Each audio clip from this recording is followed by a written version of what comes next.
Hello, and welcome to Rough Edges. I'm your host, Sarah Fox.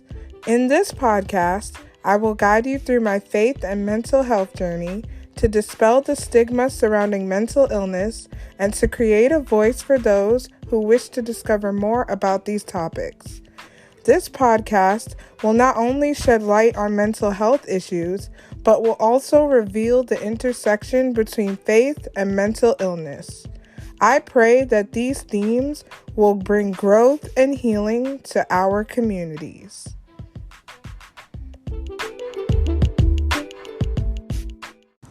Hello, everyone, and welcome back to another episode of Rough Edges. Today, I am joined by two very special guests, and before I introduce them, we are going to be talking about mental health advocacy. And so one of the things about mental health advocacy is that it really helps give a voice to those who feel voiceless and lost when they're navigating through their healing journey. So without further ado, let me introduce my guests today. Julie Kraft. Julie Kraft is a Canadian author, artist, and mental health advocate devoting to spreading awareness and shattering stigma. Her personal story is one that includes decades of living with anxiety, depression, and the extreme highs and lows of an undiagnosed mental health condition. In spring of 2010, as an overwhelmed wife and mother, Julie hit rock bottom and sought professional help. Soon after, she received an official diagnosis of bipolar II disorder. Her initial feelings of shame and brokenness led to desperate searches for positive images of bipolar. In the 10 years since her diagnosis, Julie has come to a place of fully embracing her bipolar mind. She credits it with allowing her to live a vibrant, creative, and fulfilling life. She wholeheartedly believes that she has been fearfully and wonderfully made by God, whose faithful promises sustain her through any challenges that life or her disorder might bring. Julie is now passionate about sharing her journey wherever she can, whether on paper, social media, stages, or street corners. Her first book, The Other Side of Me, Memoir of a Bipolar Mind, was published in 2017. Julie's other interests include traveling, painting, photography, interior design, and scouring secondhand stories. My second guest is Shaley Hoogendoorn. Shaley grew up in northern BC in her family-built log home with loads of brothers. Her childhood was filled with snow, skates, hockey, and huskies. Shaley has always had a small-town heart with a big city dream. She is married to Rob and put down roots in Poco with their smart and sassy tween girls. Shaley was also diagnosed with bipolar II disorder and longs to advocate for those struggling with mental health issues. Shaley has no inner monologue, never follows a recipe, and has the biggest hair in any room, hands down. Shaley invests her heart into her family, her community, and her world. She works as an elementary school teacher and an event planner. She is fiercely passionate about helping the next generation become peacemakers and world changers. She brings beauty and order to women's events and everyday life. She believes in sisterhood and women telling their stories without judgment. She follows Jesus and always believes that love will always win. You can follow Shaley and Julie's podcast on Instagram at this.is.bipolar, or you can listen to them on Spotify and Apple Podcasts and other platforms where podcasts can be heard. Welcome, ladies. All right, so I'm happy to have you guys here. First off, can you share a little bit more about yourselves? Like, what is your greatest passion in life? Well, thank you for that very warm introduction. I am thrilled to be here, as is Shaley, so we're just so honored, so excited to share a little bit about us. So you covered a lot about me, but if it comes to things I'm passionate about, there are so many things in my life, but my family, my children, but if I had to pick the most important thing, the thing that I strive to be most passionate about. It's my faith. I try to keep it in the forefront every morning. I try to reset and just, make sure that my words and my thoughts and my actions are hopefully focused on the right things, and that I keep God first in all that I do. So, I'm not always the best at doing that, and I tied so much of trying to find my purpose to other things in the world. And then I kind of, in the last year or so, it got really simple for me to just love God, love people. And then if I'm doing that well, hopefully I'm fulfilling his purpose for my life. So that's just a little snippet of what's most important to me. The list is a million things long, but I'll behave and cut myself off there.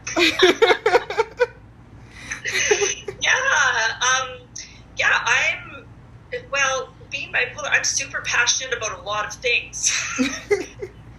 But definitely faith.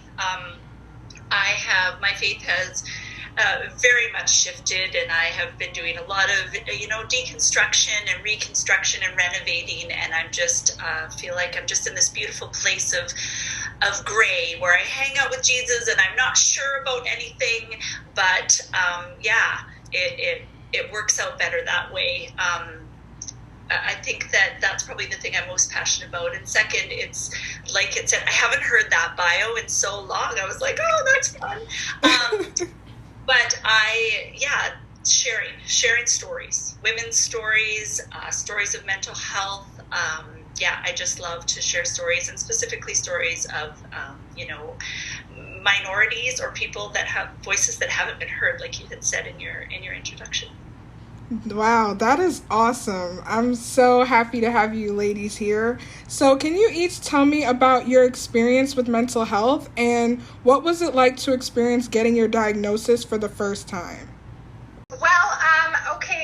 It was touched on a little bit in my intro, but I'll kind of give the fast forward Coles Notes version. So I'm a pastor's kid, so I grew up in the front row of the church. Very much felt the pressure to always, be perfect, behave, sing the songs. And then when my teen years hit, our family made a big cross-country move, and I sort of lost my footing and started to have just every anxious thought, everything from the way my voice sounded on the phone to how sweaty my hands were, and the anxieties and worries were just amplified as my teen years went on. And then, as most of us do, I had the biggest crushing breakup of my life. And looking back now, I think that was definitely a turning point for me in terms of my mental health. So I was, not treated the best, and the relationship ended silently, which, maybe there are some listeners out there just like me that overthink unreturned phone calls, unreturned emails. And so that was so hard on me. I think still to this day, I have some wounds from that breakup. But then, I was married. And so from the outside looking in, you would think, oh, her life has taken this miraculous turn. She's met, the man of her dreams. And I became a mom very young at the age of 23. But the anxieties and worries just, were amplified with grown-up mom things like driving my daughter to play dates, getting gas, having to take my husband to the airport. So even the simplest things like walking down the street on my darkest days, they were nearly impossible. And so I was not actually diagnosed until age 36. By that point, I had 3 children. I was just so overwhelmed with wearing a mask and trying to project that I had life together. And meanwhile, behind the scenes, I was just falling apart. I was an angry wife. I was a mean mom. There weren't groceries in the fridge. And so it was actually an ultimatum by my husband that ultimately led to me saying, I can't continue this way or I will, lose my marriage and my kids. So that led up to my diagnosis. I did not want to go to the doctor, but I was doing it, for my husband and my kids. I had never thought that it could be bipolar. So when I heard the words, there were all the feelings, shock, embarrassment, shame. It was such a big word, and the diagnosis was so official that in that moment, I really did feel like, I was broken. all of those feelings. And so it took me a very long place to get to today, being willing to openly share, with others in the world about my journey. So I can go into that further on, but definitely in the beginning, it was a bit of a gut punch. And, I now can look back and I know exactly why, but I can go into that a little bit later on. But that's just a snippet of what life looked like before, what led me to going to the doctor, and then, those initial days after hearing the words, "You have bipolar 2 disorder." Mm. Yeah. I grew up a little bit differently. I have hippie parents. I have, like you said, lots of brothers. We lived out of town. And then I was very, very dramatic teenager, but my mom had all boys and me, and I was the first, so we didn't know that those ups and downs might be a little bit more extreme. Mm-hmm. And it's so interesting. This is where Julie and I's story becomes a little bit similar. I had a fiance, and he had moved to do a missions trip in California and didn't come back, and basically called and was like, about that getting married thing, that's not happening. And I was pretty devastated. Skip forward, it was probably the best thing ever, but at the time I was pretty devastated, and I think that probably hit a big depressive episode, probably my first depressive episode. And then I was actually friends with my husband, and he was actually there for me a lot during my depression. And then all of a sudden I was like, oh, hey, maybe I like you more than a friend. And so we got married, had kids. I definitely had up and downs. I knew something was wrong. I always experienced these huge depressions, and it would usually start in October. I'd get a little bump in December, and then by January I was out, right? I have functioning, I don't really like the language because it sounds like high functioning. It sounds better, but basically it just means I have high functioning depression in that I could get up and do the things like go to school, take care of my kids. I could get out of bed, but whenever I didn't have those responsibilities, I definitely was in bed and was numb. And come spring, I have an April birthday, usually a week or so after my birthday, like clockwork. It's like I would just wake up and the world would be back into color, and I was excited about all the things, and it would ramp up. And I had, because it's hypomania with bipolar 2, it is extreme, but it's not as extreme. So the things on the outside probably didn't look like super dramatic unless you knew me, right? The shopping sprees would be like $200-$300, not thousands, right? And so I thought that was regular me. And then I thought the other part, that I just dealt with depression. And so I would go for help during depression, right? And then I wouldn't go back. And then I'd stop taking it when I wasn't depressed anymore. And then one year I was starting to notice that during those higher times that I was really anxious, and it presents in a lot of anger and frustration. And so I was on a specific medication, and we didn't know I had bipolar, and it's like the worst medication for someone on bipolar to be on. And we know people with bipolar shouldn't take SSRIs or antidepressants. And so we kept upping this anti-anxiety, antidepressant medicine until it actually put me in a full-blown hypomania. And I know when I did end up going to Emerge, they said I was probably a couple days away from psychosis. And so I just couldn't sleep anymore. I hadn't slept more than 2 hours in 2 weeks. I had just finished doing the Vacation Bible School. I was like the hype girl on the stage, like the main lady. Yeah, so all that energy, right? So I thought, you know what, when that's over, surely I'll sleep. I'm just wound up because of this. And then I didn't. And I just one night I was again up with my thoughts, and I was just like, I was convinced that if I didn't get help then and there that night and didn't sleep, that I would die.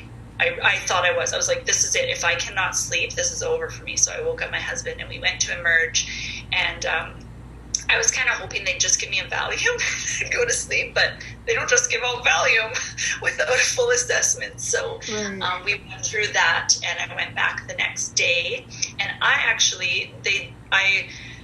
they didn't commit me, which it sounds bizarre, but I was kind of hoping, because at this point I kept getting like little tidbits of doctors, and then they'd send me off and it would keep going. I thought there's no hope, it's just going to be the same.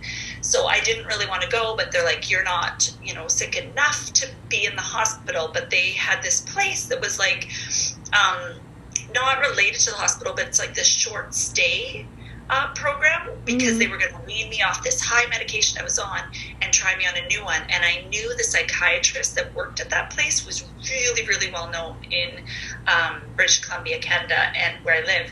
And so I went to this place, and I stayed there for 7 days, and I saw her every day, and I even slept there, and I could leave whenever I wanted, but I was committed to staying there and figuring things out. And so they told me that I had a mood disorder. They actually didn't use the word bipolar. I didn't find out till a couple months later. I think they probably thought, let's ease her in, because I was, in quite a state. And I remember being surprised because of the word, but not surprised, because I always knew there was something. So it's almost like there was like this, like I had this wave of relief, but then all of a sudden tension, like, okay, I know, but that's horrible, right? And how do I tell people, like, depression's easier to say?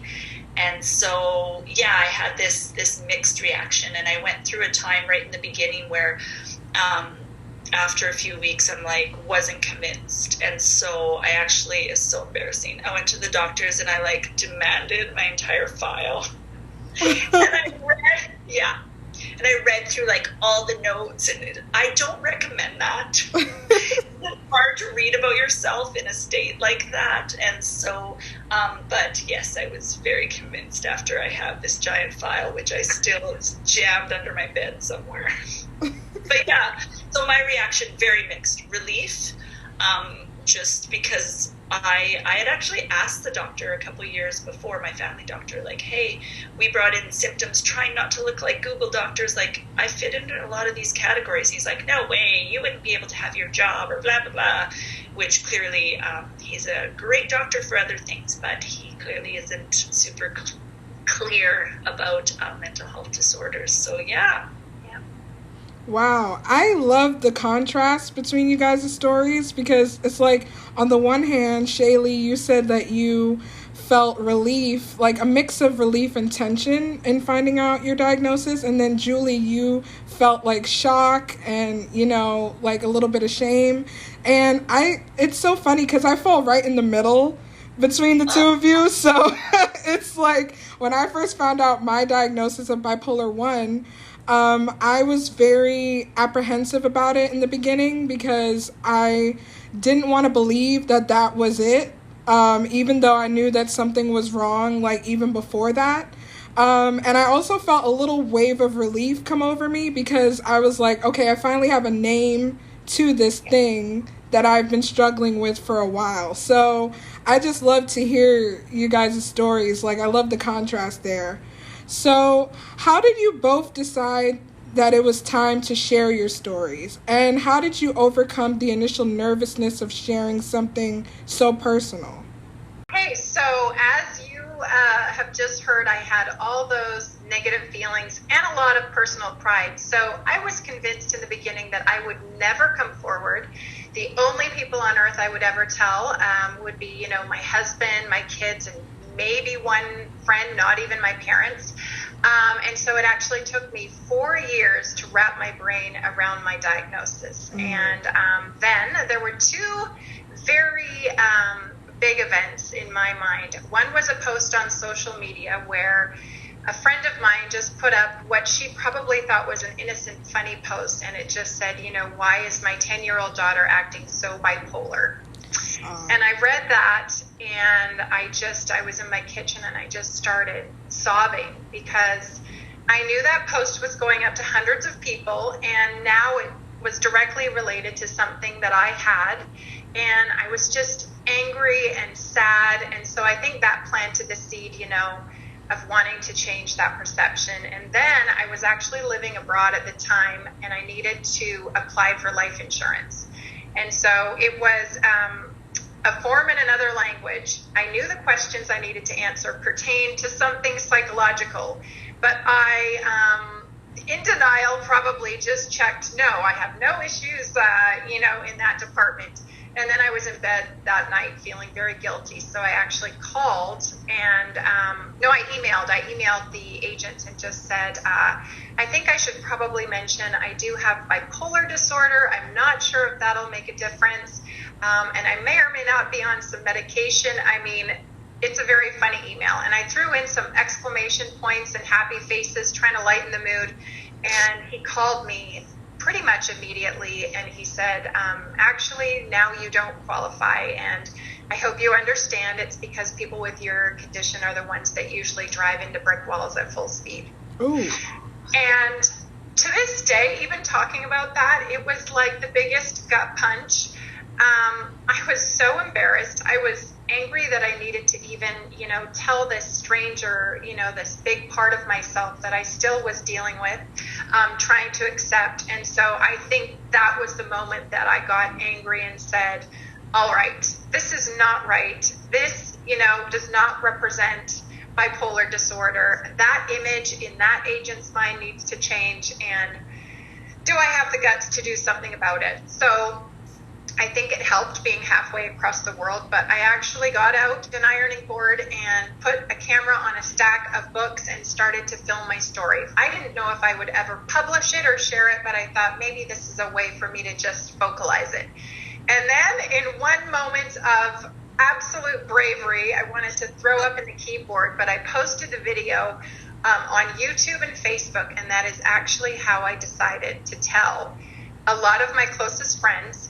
And I called my parents about 10 minutes before I posted the videos. So interestingly enough, it was my in-laws and my mom and my dad that I was most scared about their reactions. I didn't want to disappoint my parents. I didn't want them to feel guilty for not seeing some of the signs. And I didn't want my in-laws to think that I was the worst possible partner, for my spouse. And I was braced for the worst. Even my husband said, this is like high risk. So just get ready for, negative as well as maybe some positive reactions. And I was pleasantly surprised. I was overwhelmed by the love and acceptance that poured out in the form of likes on my post, comments on my videos, and then most powerfully, private messages that would pop in my inbox. And it was from a lot of people that were close to me that were also letting me know that they too were living with bipolar disorder, looking at me from afar, thinking I had my life together. And I was looking at them in the same light. And come to find out, we were both dealing with, private struggles and pain out there, thinking we were the only ones. It's just been this avalanche of amazing, mostly positive things. So that is how I did it. That was the process getting up to the point of wanting to share. And, my whole motivation too was changing the face of bipolar.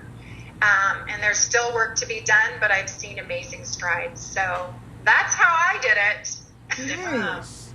Yeah. So I shared a little bit all along. Like, I ran a mom's group in my church, and so if someone was struggling, I would tell them depression, anxiety. I kind of would sometimes say mood disorder, but I mostly said depression, anxiety, and I would talk one-on-one or sometimes in small groups. And I had told most of my friends, and my parents knew because my mom helped come take care of my kids. It took me a while. It's interesting. I wouldn't talk to my dad for the first month, and it was I adore my dad, but he's very much like, pull up your bootstraps. I was afraid he was going to say the wrong thing, and so I didn't want to hear the wrong thing, so I waited. So I think that hurt him, but it took me a little bit.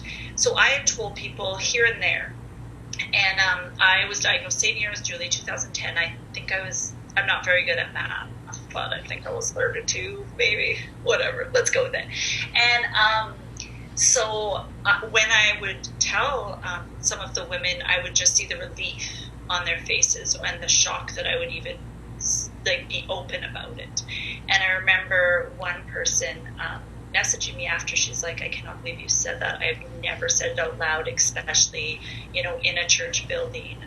Just know that, you know, you saying that aloud and making it seem somewhat normal, it touched me in a way you will never understand. And I was like, oh, wow.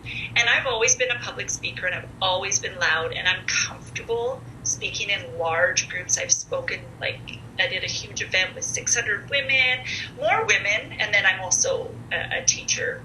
And so I teach little, so I'm in charge there too. So I kind of thought, like, okay, you know, I have this voice, and I have a loud voice, and I have a comfortable voice, but I always thought that I'd be talking about things because I'm very justice oriented. So I was really into working with organizations to educate about human trafficking, or I pictured myself on stages talking about and, you know, with others that that are experiencing some kind of injustice. Little did I think that I would be on stages and on podcasts talking about what used to be my shame story. And so move along a little bit. I have some really beautiful friends. There was this magazine called Sheila's Magazine. It's women of faith that were sharing like true, real, raw stories. And I was like, because I never really, I didn't grow up in the church, and I never really felt like a traditional, which now I'm realizing it's not that way, but in my head, a traditional church lady, right? I wasn't quiet, I wasn't submissive, I wasn't none of those things, zero. And so I met these other women that cared about things like this, and I had told, you know, a few of them when I started hanging out with them in real life instead of just online, and they were just like so accepting and so just, they just loved me for who I was. I never had a lot of fear, and I started doing events for them where we had women speak, and we were doing this one event that I was really excited and helped dream up, and it was called Positive Present, and it was an event, a women's event, a Christmas event that was actually talking about hard things and about how this isn't easy for everyone. And so I was like planning it, but also I'm like, I think I should speak at this. Like, what do you guys think? And they're like, 100%. So I finally spoke the word bipolar to a room of 80 women, and I actually had like a little, like not a lineup, but a bunch of people waiting, and we're like, yeah. And there was actually someone that had bipolar as well, or anxiety, and the feeling of that just meant everything to me. So I just kept opening my mouth, and here I am. Wow, that is awesome. I commend you ladies for, you know, being brave enough to share your story, because it's hard, you know, and like a lot of the times people don't realize that, you know, it's tough to be in that vulnerable state. And so to see that you guys like took it in stride, I know it wasn't easy, but I thank you for, you know, walking so that I could run. So thank you so much. Oh, you're going to make me cry. That's so beautiful. Okay, so you both are women of faith, and that is something that I really admire, how you were able to incorporate that into your own mental health journey. So was it difficult to maintain your faith after you got your diagnosis? All right, I'll go into that. So as a pastor's kid, I alluded earlier to that added pressure, you know, and all eyes were always on my family.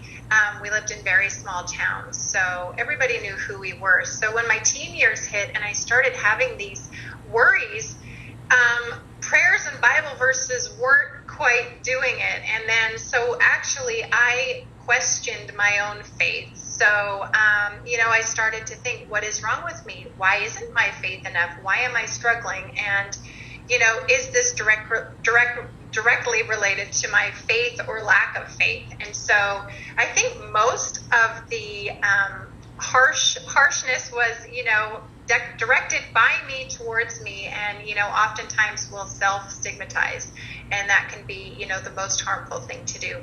But I'm thrilled to report that my faith never really wavered. I did have to question it, but I think it's come out stronger on the other side. And so, you know, I really did have to go back to, yes, I absolutely believe in God. And then I believe that I've been fearfully and wonderfully made and wired. And so I'm not broken and I'm not a mistake.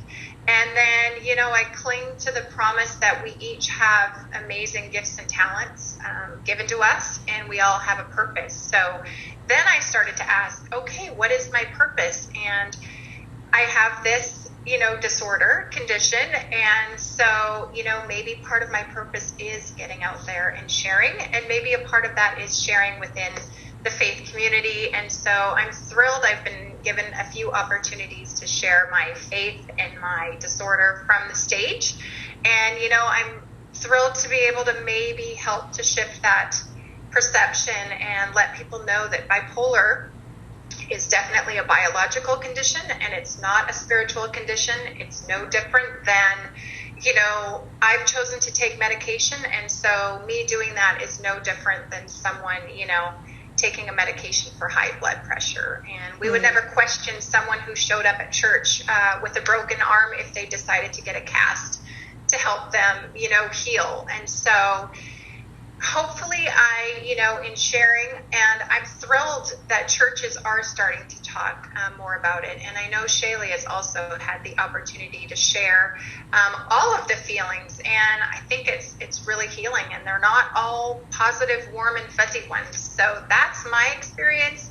But yes, absolutely, I would say my faith never left me. It was refined, and, you know, I think it's, you know, stronger than it ever was, but, you know, of course, I would love to grow in my faith as my years go on, but that's a little bit of my bipolar as it intersects with my faith journey.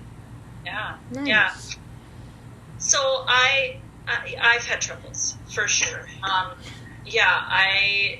In the beginning, it very much felt like I questioned, like, did you give this to me? Like, there's these verses that say, you know every hair on my head, you know, all of these things. Like, is this, you know, I really struggle when people say it's your cross to bear. And then, but I'm like, it's a part of all that I am. How can, you know, am I being punished? What am I doing wrong? Because I very much, was taught some really bad theology about how all of the bad things that happen to us, you know, they happen for a reason. And I just don't believe that is a chosen thing. I don't feel like God was like, I think that I'm going to make your life harder by doing this. I had to come to a place where, how can I believe in a loving God and also that. So I did struggle with that. I didn't lose my faith. I felt very close to God, but I felt very disappointed in people. And I have to be honest, and in the church, I've had multiple, because I'm an extrovert. So, like Julie, I was in every group, right? I was in the ladies' group, so Tuesday morning Bible study, like I ran a mom's group, and I just found that when I would share, there was a lot of spiritual bypassing going on. So meaning that there's a lot of, you know, if you just pray harder, or maybe this is generational sin, I got that one, and just a ton of that. And it was horrible.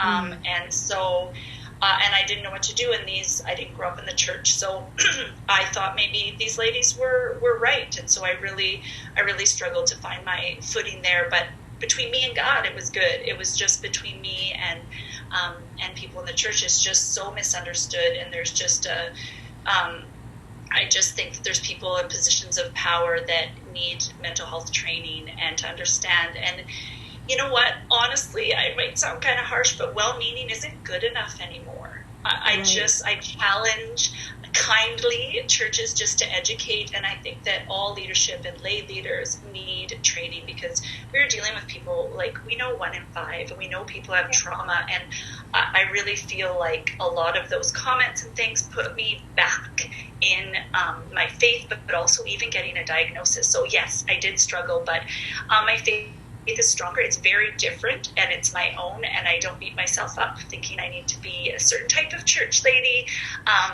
So I never lost it, but I definitely struggled. Yeah. What was the most difficult aspect of being a mental health advocate? All right. There are a few difficult parts, but I think at the top of my list, I'm a sensitive soul. So rejection, and whether it's a dislike on a YouTube video or a 1-star review of my book, which I have a few and they cut deep. That's been really hard for me, because it's not like someone is, reviewing, a piece of furniture I painted. It's my personal life. It's my story. And I will obsess at night, running over and over and replaying, what was it? Was it the shirt I was wearing? Is it the way my voice sounds?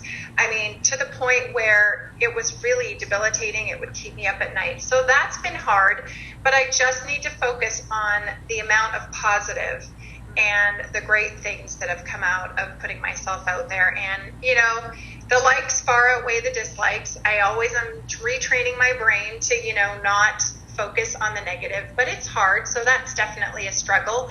And then shockingly, I am a very private person. So it's very ironic that I chose to write a tell-all memoir, and that I choose to share so much of my life on the podcast and online. And so it's always hard to find that balance, because there's a very real thing. I think Brene Brown, we love her. She talks about a vulnerability hangover. Yeah.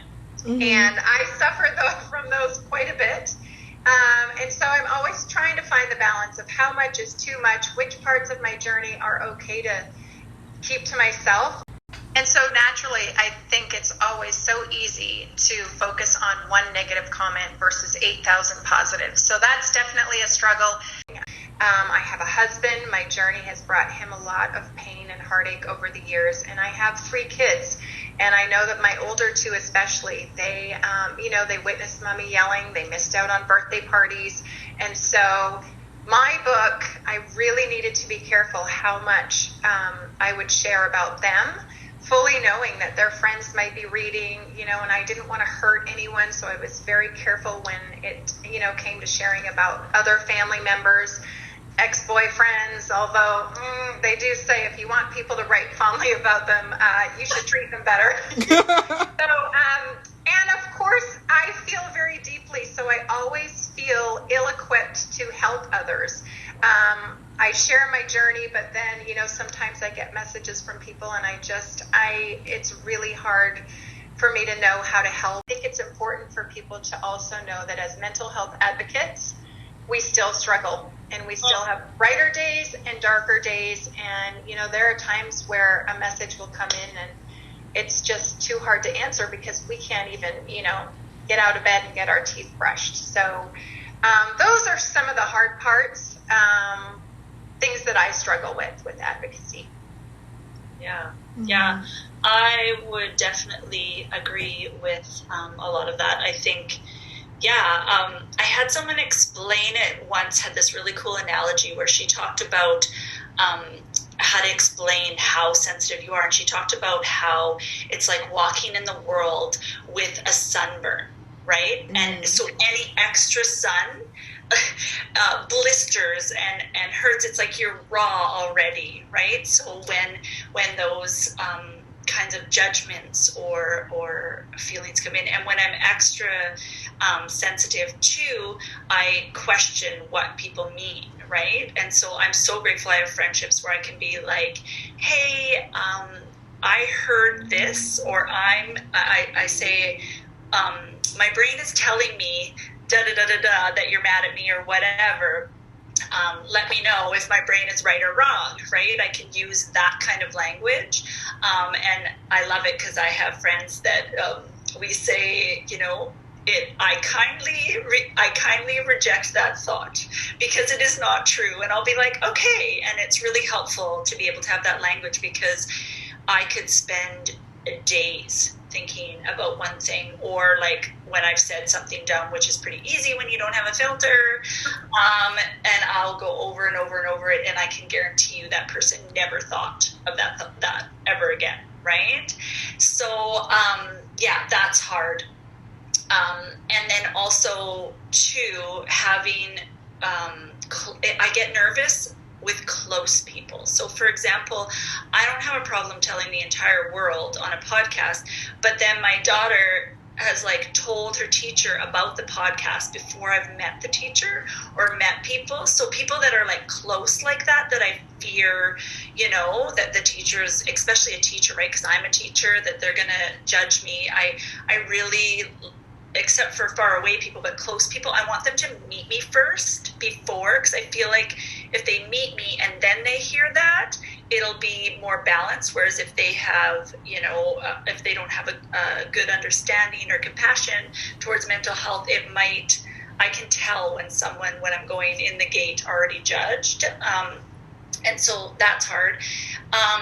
I'm okay more with interacting. So I do our social media. Julie's like our master editor and creator. I do our social media. I have really learned how to set boundaries with helping people, because when you put yourself out there and someone, sometimes people don't have a person, so they latch on, or they really want you to be able to fix things. So I keep myself, you know, safe and grounded in that, being able to set a boundary there, like, hey, this is what I can offer you, a listening ear through email, and I will answer you when I can. If I'm in a bad state and I can't right away, I'll send you a blue heart. Know that I'm thinking of you, because I used to always think that if I'm not their person, something terrible is going to happen to them, and then I would not take care of myself because I would be so worried about other people. So I think that really helps, especially since our podcast has been growing and the amount of messages. I also, if it's been too long, I let people know, like, hey, I have read your message and I'm going to answer, but it's just me. Because I don't want them to feel like I did, like, why did I send it? Oh, this podcaster's not going to like me, da, da, da, da. So I let people know that way. Honestly, every couple months, I panic a little bit and want to tear everything down off the internet when I Google myself. But then I remind myself, and Julie and I keep, and we screenshot and send them to each other, the beautiful messages that we get, and they outweigh. But moment of honesty, right now, I'm in a low right now. I'm just struggling a lot with just hope that things are going to get better with the pandemic and things like that. And I'm finding myself, really low and not enjoying things as much. Luckily, with my medication, I haven't had a deep depression again, but this is probably, a pretty low for me. And so I'm really struggling. I struggle with our numbers on Instagram because I take it personally, because we've had such a big growth. And I don't know if you guys know with Instagram, but we've had some trouble with shadow banning. And I don't know if it's because it's mental health or what, but so we're putting our hearts out there, and it just wasn't getting shown to anybody. And it wasn't because we want likes or people to follow us, because, like, it's not like we want to be insta famous for having bipolar disorder. That's not the thing. It's that we know that there are people out there living in the dark and in the sadness, that this helps. And so I've been a little bit discouraged about that lately, but we have this beautiful community that shows up all the time, and you are one of them, Sarah, that answers our questions and just makes us feel less alone. Because if we're honest, we do this as much for ourselves as we do for other people, and it's been really, really healing. So yeah, Julie and I fear, because when we get together, we get really excited, and it's beautiful to be with people that understand you and that you can be yourself. But sometimes I worry that we seem too, like, excited or happy talking about hard things, but it's just that we feel relief that we're in the presence of other people that truly get it. So I think I would really want listeners and followers and people to know that it isn't easy. The hangovers are real. Julie and I have learned to, like, clear our schedules after a big podcasting day. But yeah, we probably come off a little bit more happy about the disorder than we really are, just because we love being together in love, being with you and seeing what you're doing, right? Like, it excites us that there's other people along in the journey. So hopefully that answered your question. Yeah, no, that was great. And I am happy to be, a part of that community because, it gives you that light in the tunnel, And I just appreciate you guys' vulnerability. And I had 2 takeaways from what you guys said. First off, community is very important. Being able to, share your story with someone in the space of community and having that safe space is very integral to your healing journey. And another thing is that it's okay to take a break. Like, it's you don't have to be afraid to take some time off or decompress after a hard conversation. I mean, because we're human beings, we're not super women. We can't do it all. And so we need that time to decompress. So I thank you guys for, pointing that out and for letting us know that it's okay to take a break if we need it. Yeah. Okay, so what is one thing you wish you could change about the way mental health is portrayed in society? And how would you smash the stigma with your mental health advocacy? Ooh. Woo! Well, I think I had touched on it a little bit. So Shaley and I were both diagnosed, I believe, back in 2010. Shaley, is that right? Okay, so that was a while ago.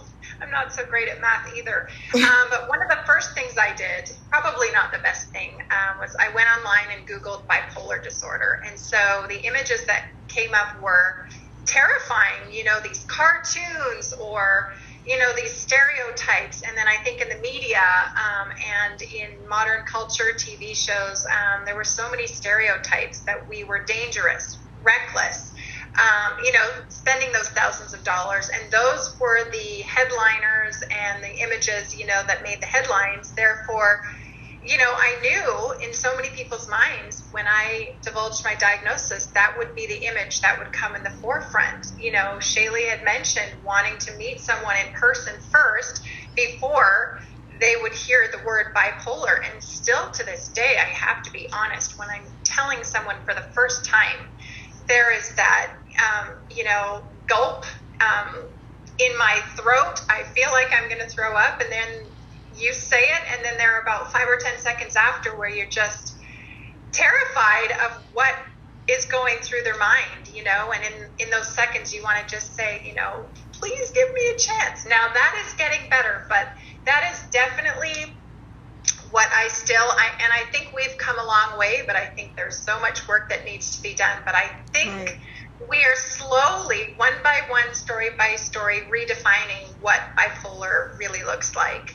And, I'm really encouraged and I'm really hopeful. And whether that's within the church, or out on social media, just the fact that we all found each other and I found Shaley, I don't even know was Instagram around back in 2010? I'm showing how old I am here. I can't remember. I remember when Facebook first came out, but I wanted to give people a real life living example of bipolar so that when they would hear it down the road or when someone would throw out, the weather is so bipolar, hopefully, they would stop and say, actually, I just met someone that has bipolar. She in no way, fits those stereotypes. And so even to replace the image of bipolar in one person's mind, that's why I do it. That's why I'm out there, to help others, not feel that huge gulp, even though it's still there for me. But I think it's getting a little bit easier each time. But, I'm out there smashing stigma. I'm thrilled to have Shaley by my side. But, that's part of the reason, some of the things, some of the reasons why I, came forward as an advocate. Smash that stigma. Yes. Yeah, I think that sometimes I get overwhelmed. So I have like existential anxiety, like nothing's ever going to get better. The world's a dumpster fire. Why are we trying? Like I can get really stuck in that. And sometimes I get stuck in that about mental health just because the examples that you see on television, right? Or in pop culture, they're just one. They're just one. And I know stereotypes are on some truth because there are some, untreated, undiagnosed behaviors that are shown on television. But there's only one, right? There's only this one kind of character. And I think my hope is that there's more representation of people like Julie and I, that a character that has bipolar, but that's not the main story, right? And I think I don't see myself out there, and we know that that's so important, representation for all types of minority groups or people with disabilities or disorders. And so I think that I would really hope that there could be, a change there, because it feels very backwards in that world. And I get it because it's interesting, and we like to watch train wrecks, so we make people seem like they're train wrecks when in fact they are not. I think one of the biggest things that I would like to get across, and one of the things that I actually feel like there's hope to start and continue in, is language. I think that right now, that is the biggest thing that we can do as mental health advocates. Like Julie said, giving examples and faces, but also how we use language and challenge kindly and gently people in our lives, or talk about it online about changing language. Julie and I think we have like a whole episode on it where we talk about how people with mental health disorders, we don't even have language to describe anything anymore, because people have taken it and put it in their vernacular and regular language as a feeling versus a disorder. Kind of like Julie said, the weather's so bipolar. Yeah. Oh my goodness, I'm clean. I'm so OCD, or I can't focus. I have ADHD, right? Or like joke about it. And so I think that one of the things that I'm really passionate about getting across right now is, let's only use medical terms for medical disorders, right? Let's be really careful how we talk about things. And I mean, Julie and I talk about how sometimes we've, and it's really hard to get rid of the word crazy in our vocabulary. So I think one of the things that we're really trying to put out there, because we hope our podcast first and foremost comforts those that have bipolar disorder or any mental illness. But our second thing is, we're really hoping that neurotypical or people without mental health disorders are listening too, because I think like every single person needs to know, because 1 in 5, I can guarantee you there is someone in your life that has a mental health disorder. You need to know the language. You need to be hearing stories from more than just books or therapists, right? You need real life stories and examples. And so I'm really passionate right now about changing language and reaching people, and to challenge them, or most people are like, oh, I never even thought of that. So just to put that out there. And I think people say, oh, well, that's great. Thank you for telling me, but what do I do? And I think one of the biggest things that I'm trying to share right now is try and find different language and have it ready. So like, I'm going to use wild, and instead of saying I'm obsessed with something, I'm going to say I'm wild about that, or I feel really strongly about that, so that when you come to those situations, the old habit word doesn't just pop out. And I think, so that's kind of, if I had to choose one thing to make a difference or like advocate right now, it would be changing our language, because I think once we change our language, it's going to change how we look at things and how we look at people. So, yeah. Wow, that was excellent. So as we come to a close, is there any advice you'd like to give anyone who is thinking about becoming a mental health advocate? Yes, absolutely. I think first off, never underestimate the power of your story. Even the smallest parts of our journey can have such an impact. And so, my video on Facebook, I actually got a message from a classmate, and he said, I dated a girl in high school and I broke up with her because of bipolar, and watching your story, I have a whole new set of eyes. I'm going to hunt her down and at least apologize. And I just thought, what? Never in a million years did I think, it would meet someone in that way. And so my first piece of advice is just go for it. And just say yes to opportunities.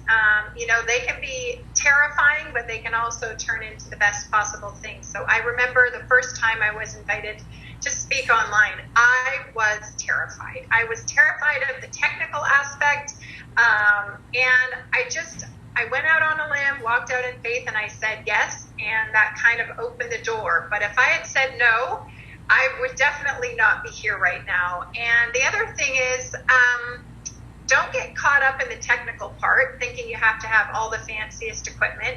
And Shaley and I created our vlog/podcast at the height of the pandemic in March of 2020, texting each other. We did it all virtual, and, we just kind of learned as we went and had no idea that it would turn into what it has. Yeah. A few other pieces of advice. Shaley had mentioned it's not about becoming Insta-famous or getting likes. It's just about maybe even touching one other person, helping them to know they're not alone. So you can advocate for mental health anywhere. Yep. Mm-hmm. I've done it at the border. I did it during my green card interview. And yes, 1 in 4, 1 in 5 people are either struggling themselves or know someone. So there are opportunities all around us. So even if you're having a conversation in a coffee shop with one person, you can be a mental health advocate. So those are just a few tidbits of advice that I would give.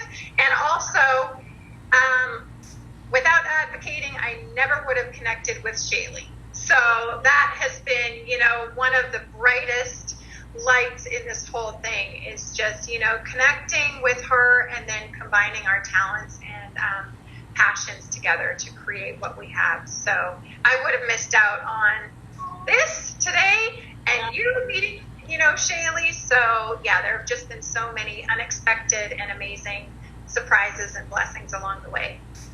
Oh, you were so kind. Thank you. Yeah, I agree with everything that you say. I think one of the things that helped us is the right timing, right? So absolutely say yes to the things, but I would just make sure that you're in a place that it's a safe place, right? Because you do have to be prepared for rejection or for judgment. I think too, like Julie said, one person. I would start with one safe person and I would build up. Unless you're someone like Julie, the video thing did work for her, but really think about what's going to work for you, because we know many things can trigger certain episodes. So I would think find a safe person, and I would almost practice. I had a sentence. I forget what it is, but I had a sentence because I would freeze and not know how to I am bipolar, I'm not that bad, right? I didn't. So I had a sentence that made me feel comfortable, that I thought explained it well, that I wouldn't go home and, beat myself up and replay it. I practiced that, and then I had built up safe spaces and bigger spaces. But like Julie said, we just had a message last week about someone's do you have special training to be a mental health advocate? And I'm 100% no, I'm lived experience mental health advocate. Right. I read, but I am not a doctor. All I can give you and all I can share with the world is my lived experience with it. And I think that that's what people are looking for. You can look at any textbook. People can talk about other people, but I love hearing stories. I learn way more than I would from a textbook. So yeah, I would start with that. I would also make sure that you have people that can check in with you if you go in a large platform, right? I have people that they know when I'm recording. So being a woman of faith, they pray for me, or just knowing that someone is thinking about me at this time. Some of the things that my friends and I do for each other is we light a candle for each other, and we use flameless because we have learned they can stay on for a very long time. And sometimes when I get nervous or anything, I know there's that candle lit from a friend. And so, and I think too, knowing yourself, knowing what is the scared that Julie's talking about is just the nerves. But if it's actually going to really, really upset you or put you in a spiral, then maybe that type of advocacy is not good for you. So yeah, having people in your corner makes such a difference. And like you said, Sarah, like community, safe community. I don't think that we can heal alone. I think we definitely need community care. So, yeah. Wow, that was definitely inspiring, and I'm sure your advice is gonna touch a lot of people and just, empower others to hopefully advocate for those who can't advocate for themselves. So I thank you for that. So ladies, it was a pleasure having you on the podcast today. If you guys want more updates, tune in next week for more empowering episodes on Rough Edges.